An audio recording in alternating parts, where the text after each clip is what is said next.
Buenos días, muy buenos días. Gracias por acompañarnos en su programa La Voz de la Justicia.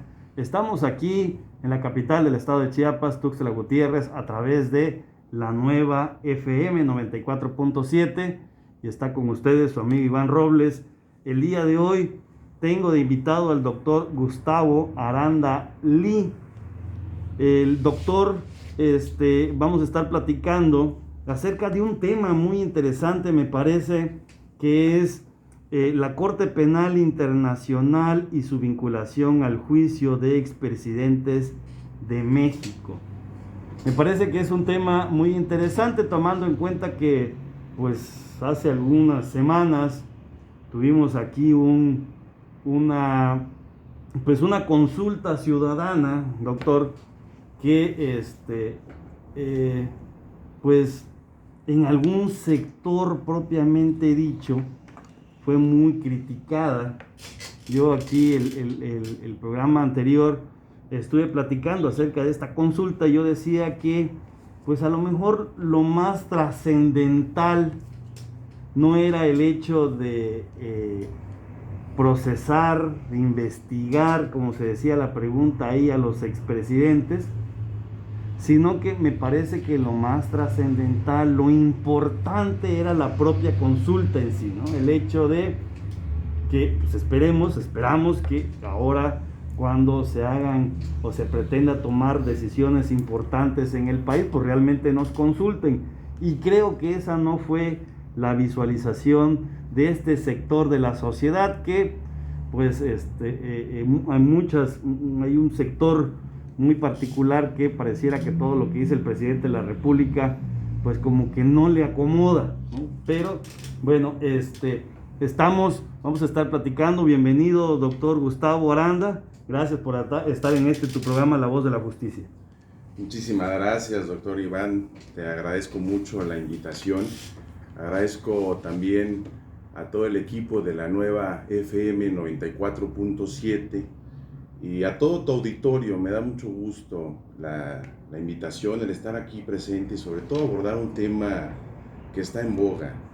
Esta situación de la consulta popular, como tú bien apuntas, bastante criticada, pero te vengo aquí a comentar a ti y a todo tu auditorio que nos escucha una perspectiva más de esta famosa consulta, que como bien apuntas creo que es muy importante porque marca un hito histórico en la República Mexicana, porque es la primera vez que se está llevando a cabo y eso también es de reconocerse, de que ahora nos tomen en cuenta.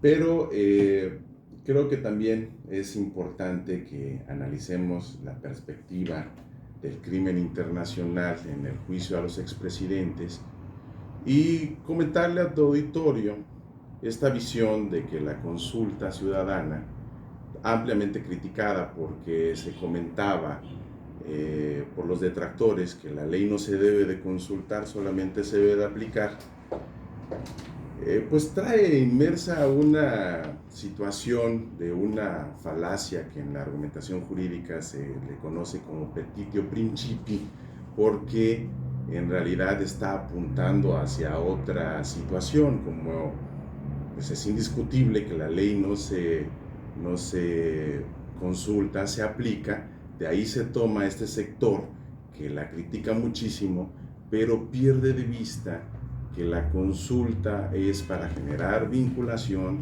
en el poder ejecutivo y legislativo, para que ellos hagan las acciones pertinentes y que puedan posteriormente abonar a la investigación que pueda hacer la propia Procuración de Justicia, ¿no?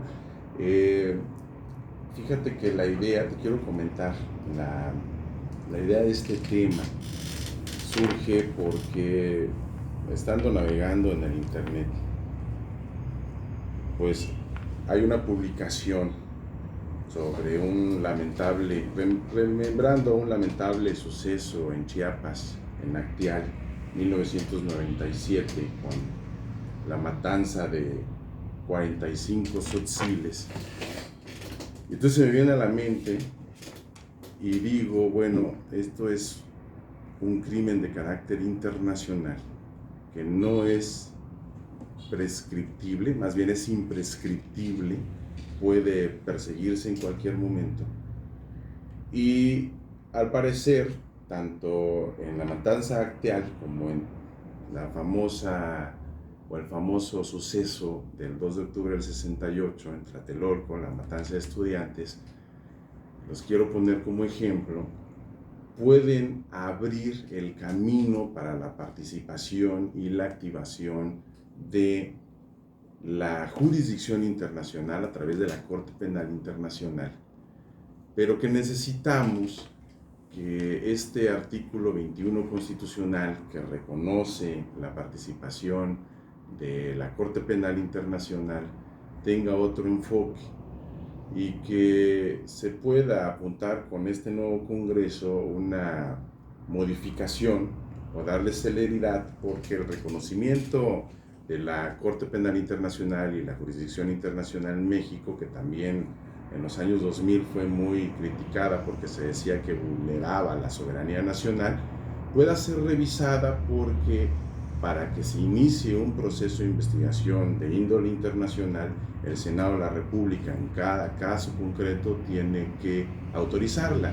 Entonces ese es el tema central y pues te agradezco muchísimo nuevamente aquí. Pues iniciaríamos este tema primero diciendo ¿qué es la Corte Penal Internacional?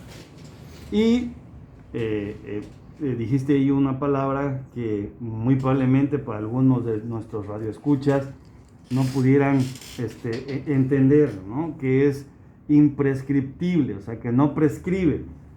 Y digo, yo sí entiendo lo que significa, pero me gustaría que tú nos comentaras primero qué podríamos entender por este término de que no prescribe, y en segundo término, pues ya iniciando, que nos indicaras qué es la Corte Penal Internacional, qué es su ámbito de aplicación, qué es lo que realiza esta Corte, ¿no? Claro que sí. Bueno, mira, en primer término, nos vemos a este concepto de imprescriptible.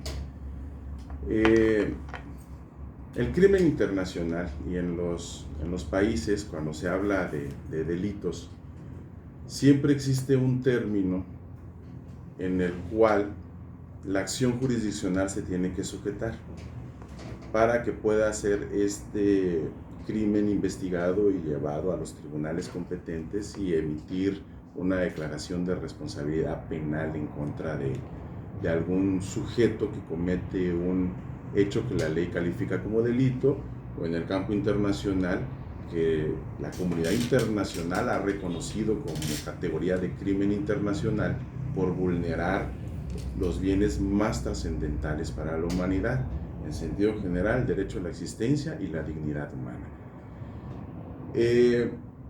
Cuando se comete, por ejemplo, un delito de robo, hacemos aquí un término medio aritmético y le llamamos los abogados de sumar la penalidad mínima y la máxima y la dividimos entre dos para poder determinar en tiempo cuál es lo que se tiene o lo que tiene el órgano acusador para poder presentar esta imputación y acusación ante los tribunales competentes. Pero cuando hablamos del término imprescriptible, quiere decir que aun cuando haya pasado el término medio aritmético para poder hacer la investigación, no va a caducar esta posibilidad de hacer investigación. ¿Qué quiero decir con esto? Que cuando hablamos de un crimen internacional,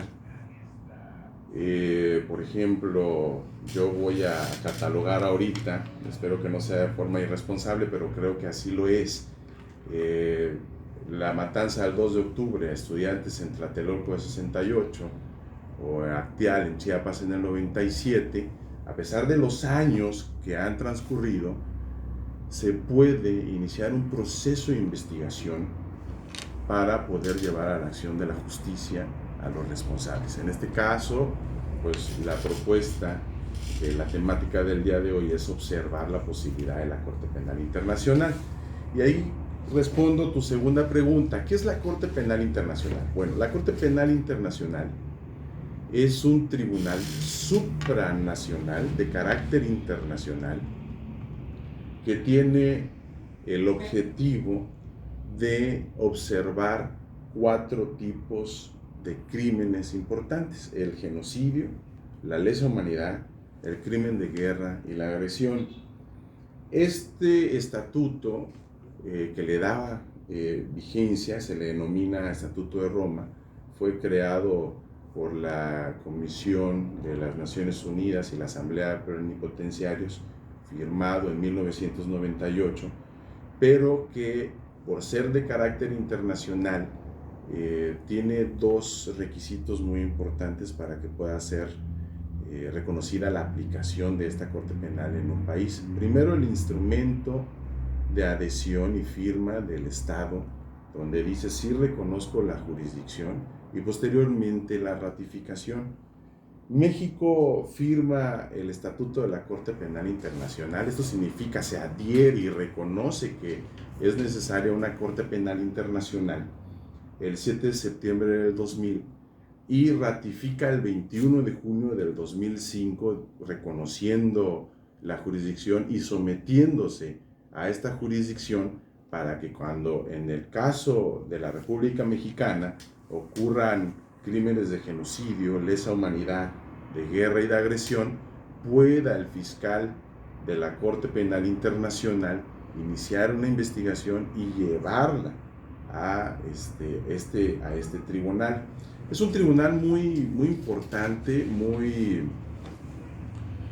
loable en la creación, porque responde a este interés de la comunidad internacional de que estos crímenes en contra del derecho a la existencia y la dignidad recogidos en la tipología internacional del genocidio, la lesa humanidad, el crimen de guerra y la agresión, pues están encaminados a la destrucción de la raza humana. Esa es una propuesta que hice en mi tesis doctoral, y al principio de la dignidad y al derecho a la existencia. Pero en el Estado mexicano está reconocida esta jurisdicción, pero creemos los que estudiamos el campo del crimen internacional, o más bien en su mayoría, porque hay unos que dicen que es lo correcto, es lo bonito del derecho, ¿no? Tener las distintas posturas, que el artículo 21 constitucional pone un candado a esta participación del fiscal de la Corte Penal Internacional para hacer la investigación, porque requiere la aprobación del Senado en cada caso en concreto. Es a donde llego con esta situación de los juicios a los expresidentes, porque de haber alcanzado, digo, aunque no es limitante, pero de haber alcanzado el 40% de participación ciudadana, una forma de vincular al Poder Legislativo es la revisión de los sucesos que puedan estar aparejados a una comisión de un crimen internacional en el Estado mexicano, para poder obtener la aprobación del Senado y que la Corte Penal Internacional tenga esta participación en la investigación a través de su fiscal y llevarla a los procedimientos de la justicia internacional en materia penal. Pues se me ocurren muchísimos. Imagínate las muertas de Ciudad Juárez, como ataques generalizados en contra de las mujeres, aunque algunos tratadistas dicen, bueno, puede ser genocidio, porque la tipología del genocidio es justamente esa, ¿no? La intención que tiene una persona de la destrucción total o parcial de un grupo étnico, racial, religioso como tal. Entonces, este esquema de la Corte Penal Internacional, de la justicia transnacional de carácter penal, debe ser un tema que, pues bueno, se empezó a discutir en el 2000 y en el 2005 se tuvo en la República Mexicana la ratificación de ese estatuto, pero parece ser que ha quedado como que un poquito en el olvido.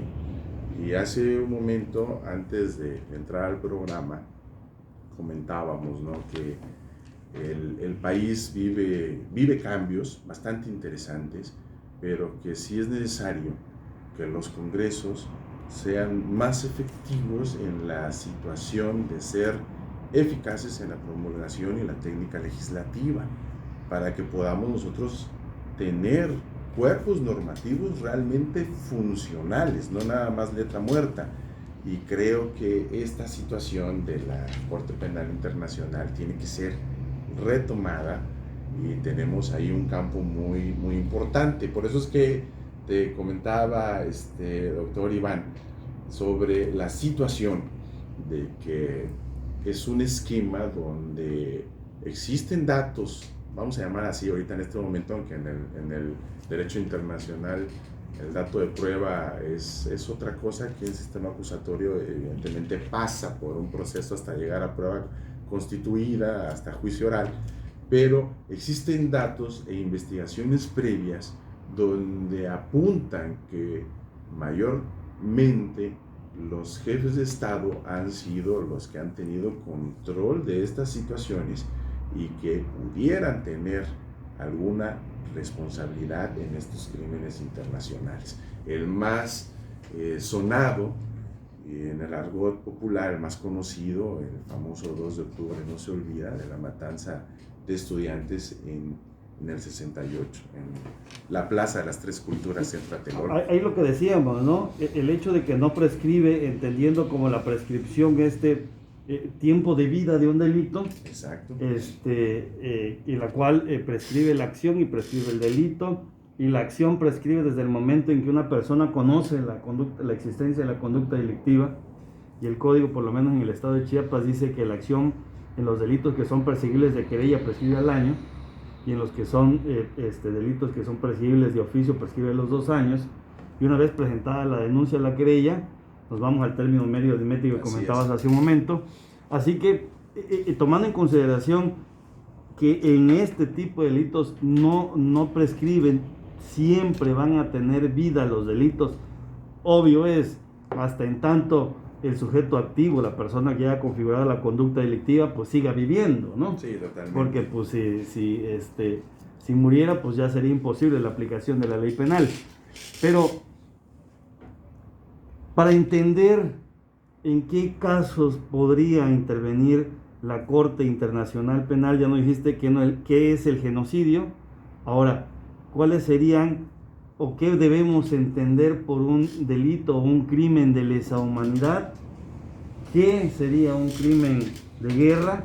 Y la agresión, claro, porque sí, podríamos estar pensando que pues el hecho a lo mejor de que mi mujer me pega 2 cachetadas diarias antes de salir de la casa para que no me malacostumbre, podríamos decir lesiones o agresión, ¿no? Algunos países retoman el delito de lesiones y le denominan el tipo penal como la agresión. Pero, ¿qué podríamos entender por crimen de lesa humanidad, de guerra y agresión? Sí, doctor, mira, esta tipología internacional es muy interesante porque los tratadistas han hecho la distinción en lo que puede ser un delito de carácter internacional y un crimen internacional.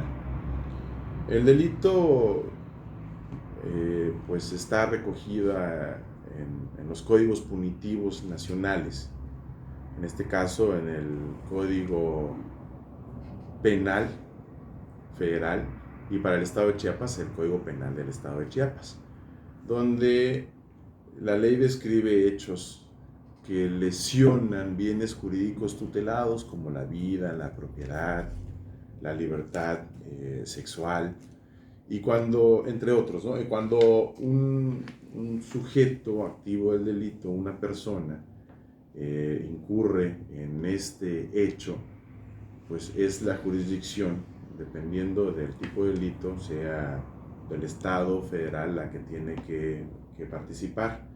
El crimen de implicación interna, perdón, el delito de implicación internacional es un delito reconocido en los códigos punitivos nacionales o estatales, pero que tienen la participación internacional de agentes. Por ejemplo, un ciudadano mexicano que cruza la frontera,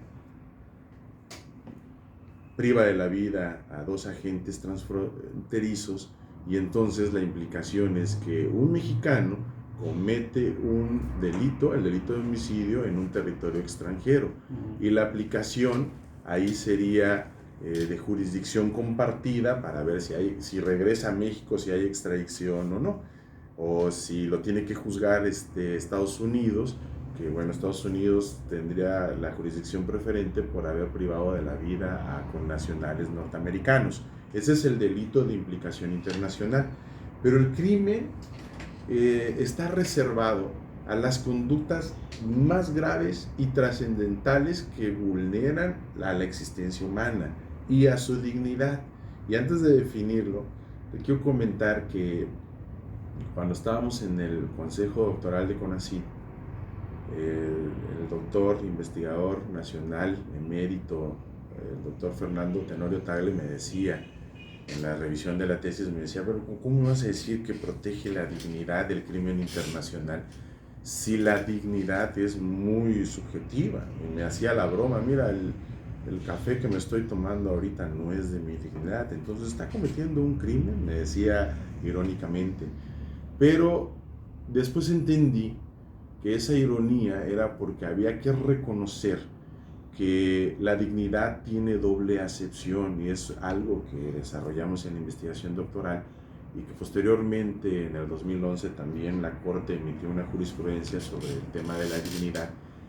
Y la dignidad que te comento, en la doble acepción que te comento, es entender a la dignidad en un sentido general y en un sentido específico, como la Corte dijo posteriormente, en un sentido objetivo y un sentido subjetivo. ¿A qué me refiero con esto? La medida de la dignidad es muy relativa, como decía mi maestro, el doctor Fernando Tenorio Tagle, porque cada ser humano tiene en sí una concepción sobre el mundo, una cosmovisión, y él va poniendo ciertos elementos sustanciales para considerar que puede tener una vida digna.